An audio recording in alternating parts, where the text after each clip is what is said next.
day, I was thinking about how awesome it would be for me to switch careers and go pro and play hockey for the Detroit Red Wings. So I went to the library and I got a book all about how to skate and play hockey. I studied it all night, and with this jersey on, I think I'm ready to go. What?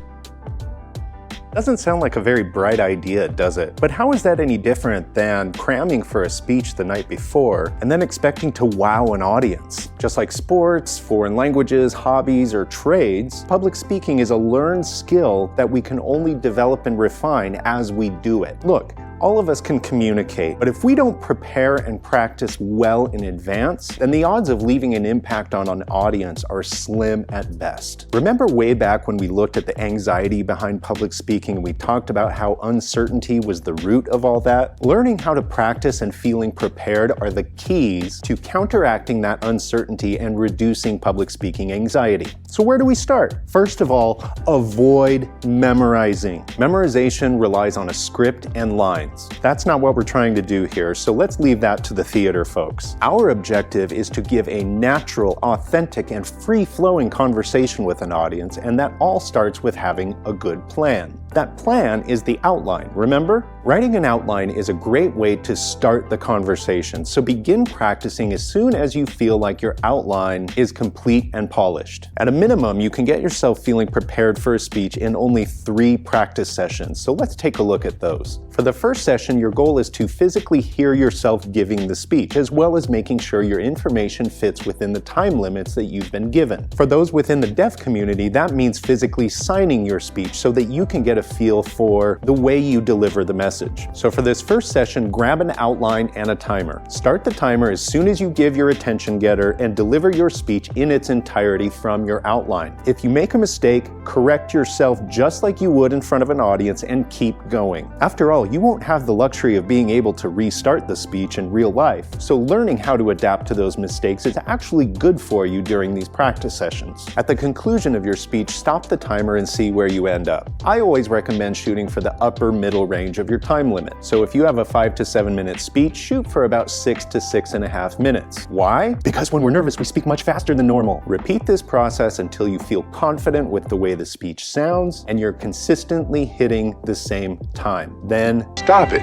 walk away and don't do any more. There is definitely a point where you can end up practicing too much and end up in that realm of memorization. For the second practice session, your goal is to free yourself from the outline and transition into using note cards. If you recall, the metaphor I used for an outline is that they're kind of like crutches, and eventually we have to learn to walk on our own. Think of your note cards as a knee brace or an ankle boot. They're not quite crutches, but they're there to help keep you on track and balanced. To begin, take the most important information from your outline and transcribe it onto your note cards. But beware, the more you write, the more you'll read. That is an absolute guarantee. So limit your writing to keywords and phrases only. For example, if you were supposed to tell the story of that one time that Taryn stole your speech and gave the exact same speech that you were supposed to be working on. Breathe.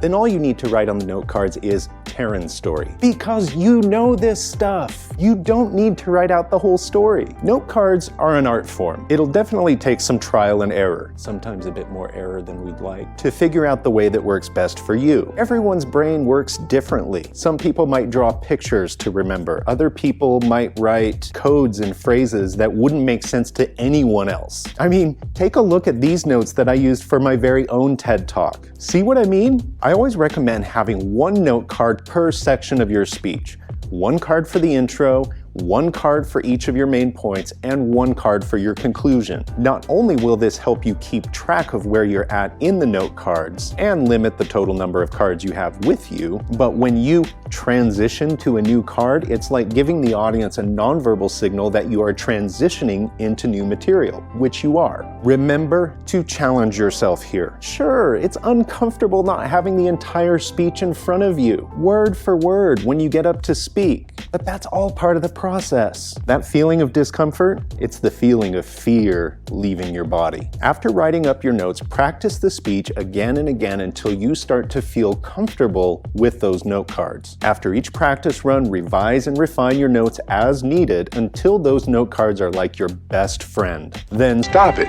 walk away, and don't do anything else. For your third practice session, your goal is to liberate yourself from the note cards. As you start delivering the speech in this practice session, try to do it without looking at the note cards so much. Challenge yourself to look less and less and less. Whenever you find that you do need to look at the notes, though, make a little mark. This way you know which parts of the speech are causing you more problems than others, and you can adapt and refine as needed. Keep doing this until you feel confident that you can keep your eyes on the audience for at least 75% of your speech. As you look up from your note cards, look around the room as though you were in the same room in which you will be giving your speech. By doing so, you're training your neck muscles to look around the room, and it develops muscle memory. That way, when speech day comes and your brain is focused on trying to say what you need to say, your neck will take over and do what it's been trained to do. Also, consider walking around a bit. You'd be amazed when speech day comes how little movement it really takes to help alleviate a lot of those nervous symptoms we feel because of the adrenaline. After that third practice session, you can try developing new things like delivering your speech to a test audience of family or friends. Sometimes those outside viewers can point out things that we may not have noticed ourselves. Or, if you're super brave, consider recording it and watching it back yourself, because after all, we are our own worst critics. Look, those 3 practice sessions may not be enough for everyone, or they might be too much for you. Everyone learns at different rates, but these 3 sessions are a good starting point for you to figure out what works best for you personally. Following these practice tips can help you take the words off the page and bring them to life. But in our next video, we're going to talk about how to take your delivery from good to great.